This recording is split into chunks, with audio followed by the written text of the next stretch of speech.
Hey, you feeling alright? Well, whatever. I'm just winging it here.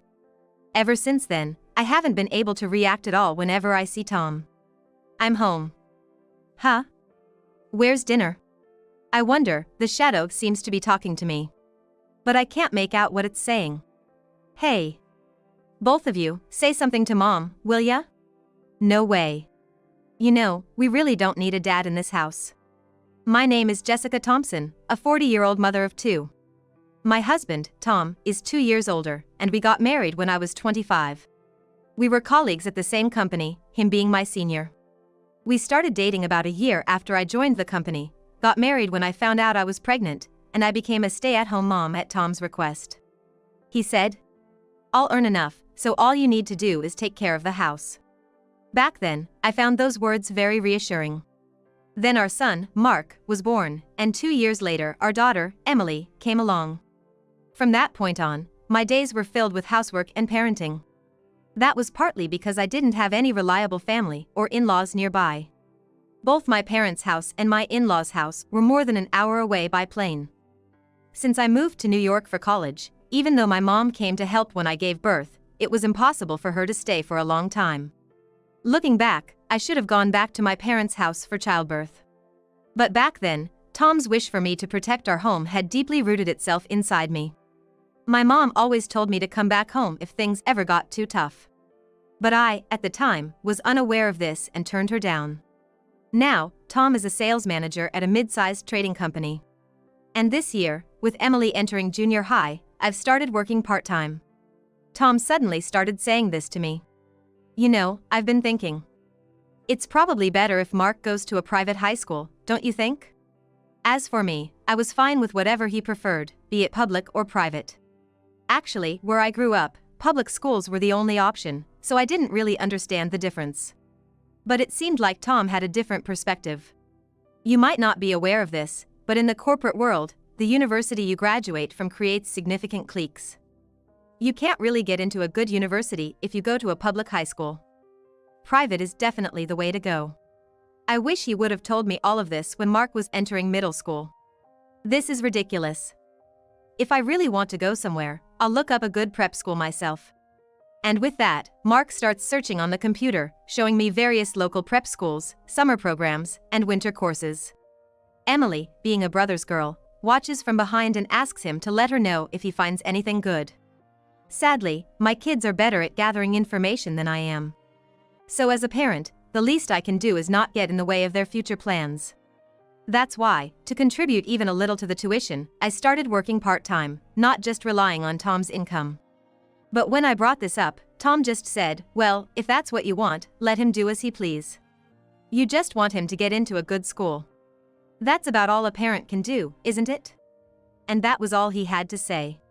He's right, of course. But every time he said that, I couldn't help but feel a bit abandoned. Maybe it's because I barely spend any time with Tom. Since Emily was born, the intimate side of our marriage has completely vanished. Of course, it might have been because I was always busy and exhausted from childcare.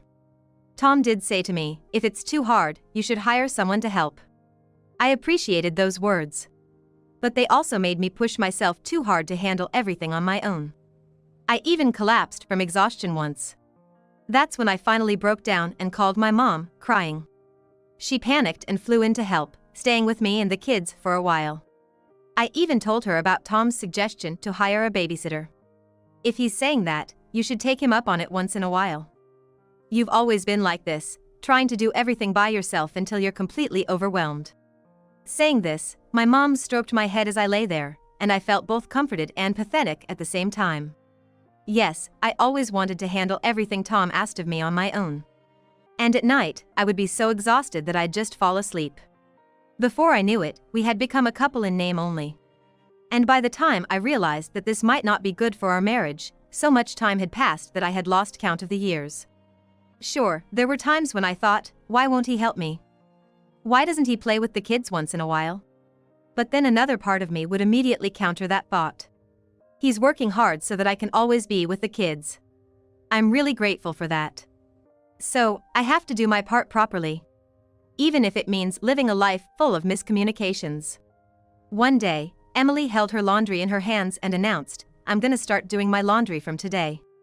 "Is that okay?" she asked, even though she hadn't really helped out around the house before. That was surprising, and I said, "Well, that's a nice offer and I appreciate it, but what brought this on? You have been really busy lately." "No, wait, that's not it.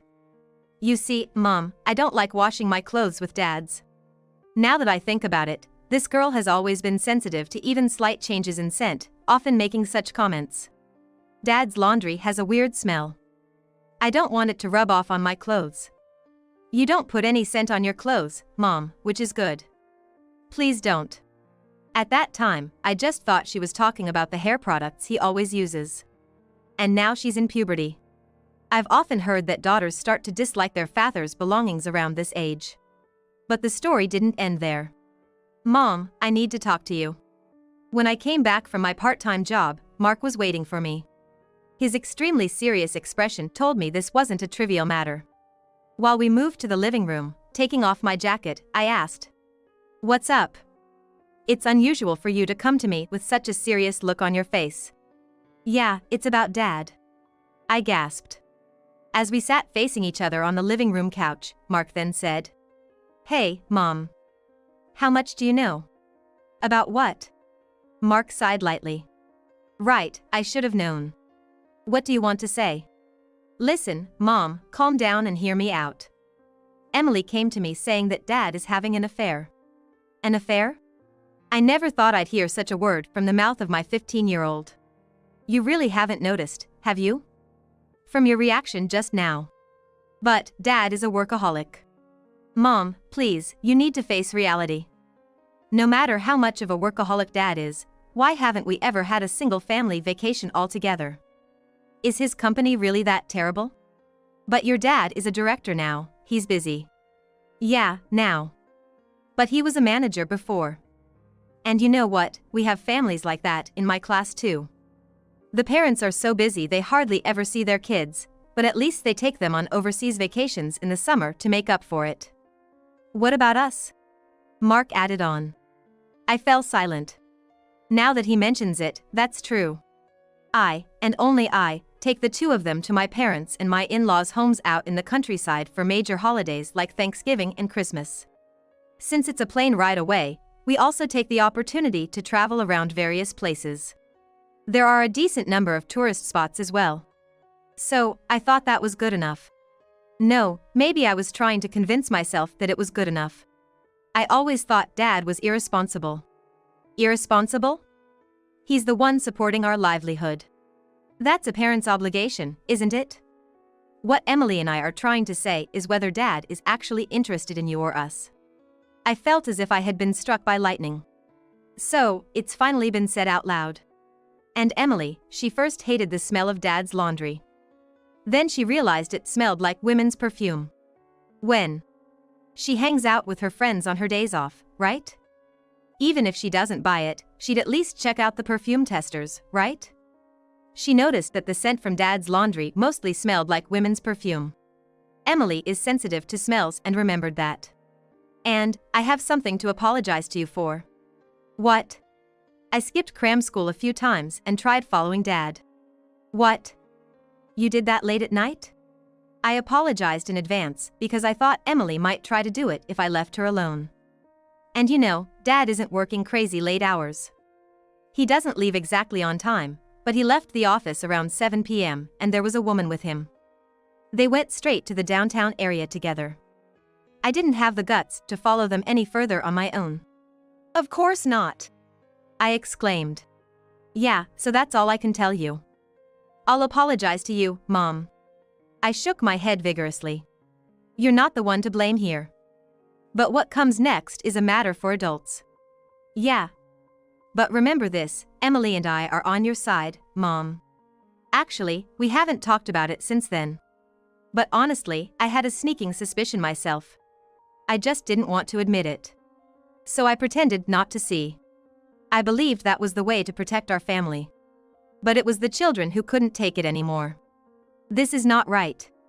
I can't keep making the kids feel bad because of my stubbornness. I made up my mind and hired a detective agency. It cost more than I expected. But I think it was worth pouring my part-time job earnings into it. The result was as bad as it gets. As I looked through the evidence sent by the detective agency, I felt something inside me snap. What have I been maintaining this family for, and for whom? We didn't have time together now, but I thought someday Tom and I could enjoy our time together as a couple. Mom? How long had I been zoning out? I had taken a day off from my part-time job to look at the documents. Until the kids came home, I couldn't do anything. This is not right. I tried to hide the evidence from my sight by covering it. Why? I want to know too. That's not something for kids to see. Come on, I'm already 15. It doesn't matter. All right. Yes, this is absolutely not allowed. But what should I do from now on? I can't seem to settle my feelings. While I was thinking, Tom came back. Startled, I hid the envelope with the evidence in the kitchen cabinet. I'm home. When I saw him entering the room, I couldn't help but utter, "Huh? What is this?" That's what I thought. Surely, that's Tom. My husband. But on the other hand, it's not right. It's not my husband. No, this thing is not even human to begin with. Then what is it? These thoughts whirled in my head, and my mind came to a conclusion. Oh, I see. This is something that shouldn't exist now. Hey, you feeling okay? Whatever, just do as you please. Ever since that moment, I couldn't react at all whenever I saw Tom. His figure gradually became blurrier, and he appeared nothing more than a vague shadow. So, most of what happened afterwards, I heard from Mark and Emily. Unconsciously, I started avoiding Tom's laundry in the basket. I was only preparing meals for 3, and it didn't become a big deal right away. After all, Tom rarely came home early. But one day, while the 3 of us were having dinner. I'm home. Huh? Where's my dinner? Hey, you two, say something to Mom for me. No way. Why do we have to speak up for Mom to you? That was what Mark responded. Look, we don't need a dad in this house. Then Emily took out her smartphone and started to make a call. Hello, Grandma? It's Emily. He's here, so please come quickly. I wondered why Emily was contacting my mother. I heard voices saying, "Stop it," and "It's too late now." I was just watching the situation as if it was someone else's problem.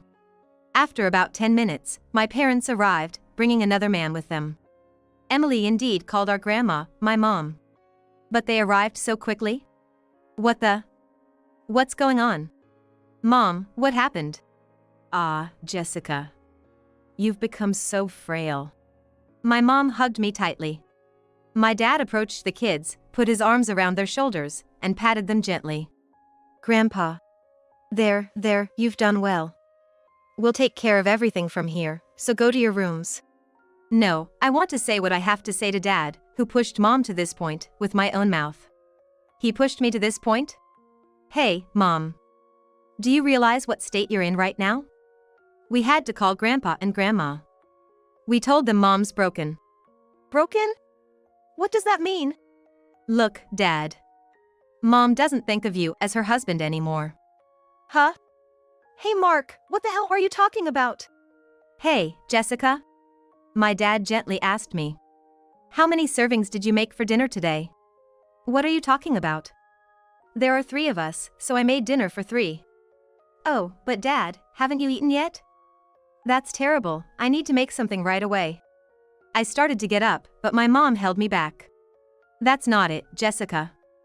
We've already eaten. Don't worry about it. We're just here to talk to him. To him? I looked in the direction my mom was pointing. A blurry, gray shadow was swaying back and forth. The kids sent this to us. What? My dad was fluttering an unfamiliar envelope in front of me. A detective agency. Oh, so you've forgotten that too. My mom's lament sounded painful. But I couldn't understand why she looked like she was about to cry. That over there is your husband, Tom. What? The shadow stopped moving. What do you mean, Jessica? The shadow seemed to be saying something to me. But even though the words reached my ears, they didn't make any sense in my mind. That's what I've been saying. It's your fault that Mom's broken. She can't even recognize you. What? You've got to be kidding. Hey, Jessica. You know who I am, right? Hey. I felt a sudden grip on my collar, as if the shadow had grabbed me.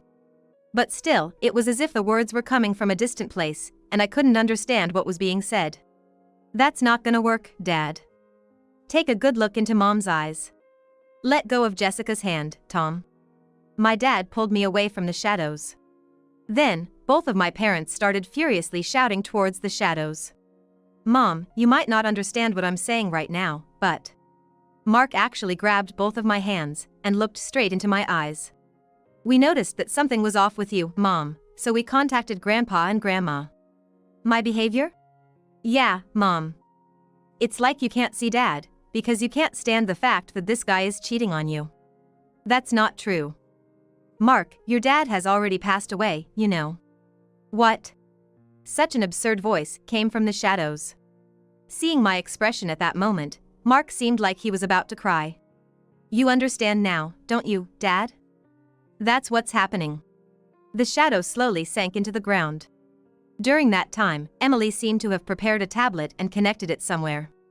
Grandpa, can you see us? Oh, are you okay now, Emily? The voice was my father-in-law's. Grandpa, we are ready. Oh, Mr. Thompson, it's been a while. Same here, Mr. Smith. I really wanted to head your way and meet up, but unfortunately, my wife took ill. I'm so sorry to hear that. Your wife was very fond of Tom. She was indeed overly devoted to our son. Hey, Tom. A voice loud enough to crackle came from the tablet. What is it, Dad? I've got your share of the evidence copied over here. It must have been a shock for Jessica. Dad, even you. Enough, it's been years since you visited us for the holidays. The only reason I haven't said anything is because Jessica always defended you. I never asked her to do that. Still talking back? Your mother was always troubled, not being able to refrain from complaining to Jessica about you not coming home. She knew she shouldn't have said those things, but couldn't help expressing her regret. And yet, you couldn't come because of that? Want me to read out the documents? Mr. Thompson, could we handle that part here, please? Of course, let's take a good look at how our son reacts to this. Well, let me say this. You've been in an unmistakably close relationship with your coworker, Marie Young, for 10 years, causing rumors around the office. Since you kept telling Jessica to stay home as much as possible, she hardly talked to her old colleagues, while you were having quite a time cheating. You even went on overseas vacations in the summer, not showing your face here for the holidays in these 10 years. And Ms. Young believes you two will get married. She started dating you when she was 25, and now she's already 35. She's at fault too. But when it comes down to it, she's ready to pay alimony in case of your divorce. And what about you? You've wasted the best 10 years of her life for marriage. Whoa, I didn't get that part of the story over here. So it has come to that, huh? Hey, Tom. There seemed to be a slight tremble in the shadow. Tom, just sign the divorce papers that Mr. Smith's lawyer has prepared right away. And as for driving Jessica to this point, you and Ms. Young are going to pay damages. Don't even think about skimping. Dad, please, I'm begging you. Help me out. I refuse.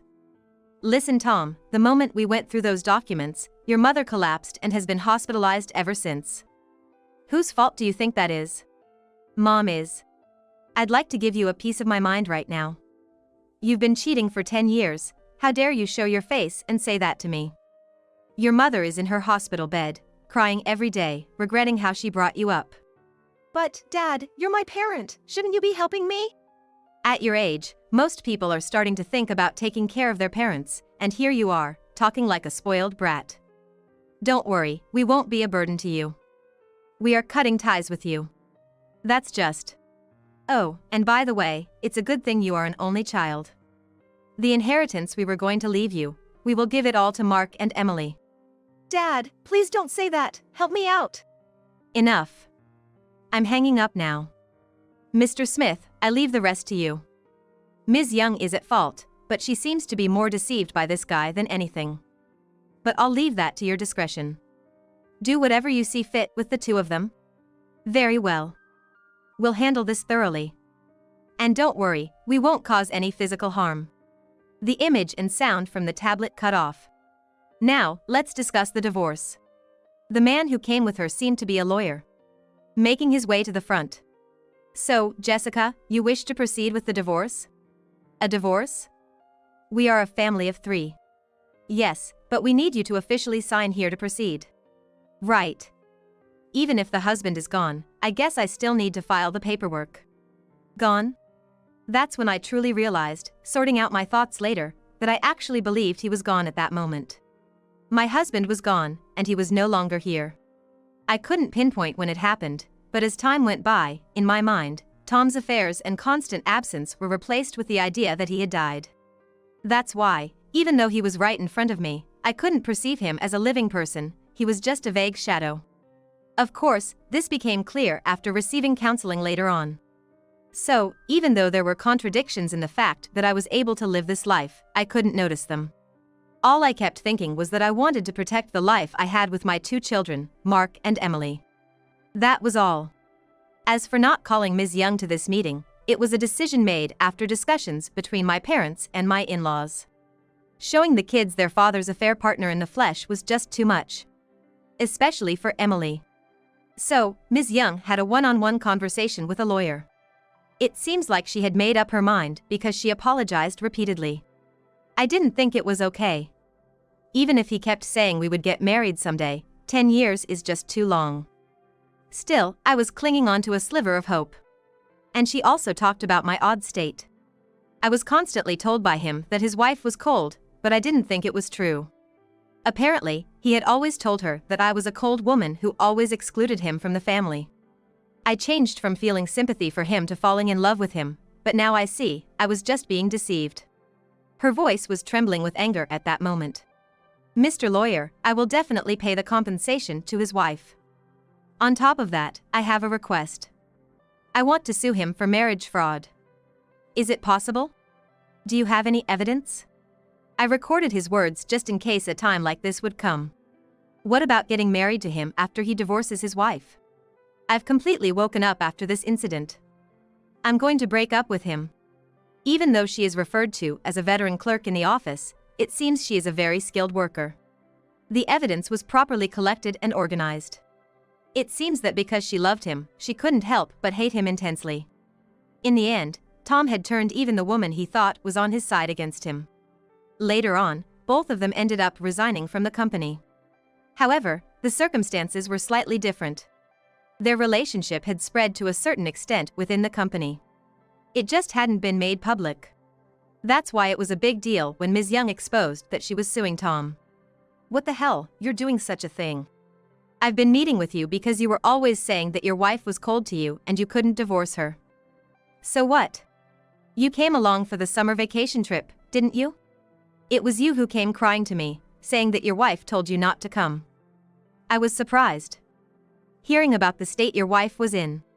She thoroughly exposed everything to the people around and then Ms. Young resigned voluntarily. The compensation from her to me was paid in a lump sum. It was accompanied by a short letter saying, "I apologize." Tom eventually had to resign as well. An employee who causes a lawsuit is not needed, that's what it came down to. The compensation for me and child support for the kids was temporarily covered by my in-laws, and the rest would be squeezed out from his personal savings and the sale of the property, as well as from his monthly income. But considering his age and the fact that he was in a managerial position, I wonder what kind of job he can get now. Well, it's none of my business, but I started to receive treatment at the hospital immediately after driving Tom into a corner. Half of it was for examinations and the other half was for counseling. Since it was determined that there was no disruption to my life aside from the issues with Tom, I decided to move back to my parents' house with my kids. I'm sorry for making you change schools at a time like this. It's okay. It's about time for entering high school anyway. I would have been separated from my friends either way. I'm a bit sad about being away from my friends. But it's much better than living with that man.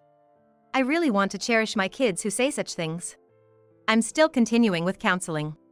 Just not having the root cause of the problem there is a big relief. I'm thinking about going back to work full-time once I get a little better. For the kids and for myself.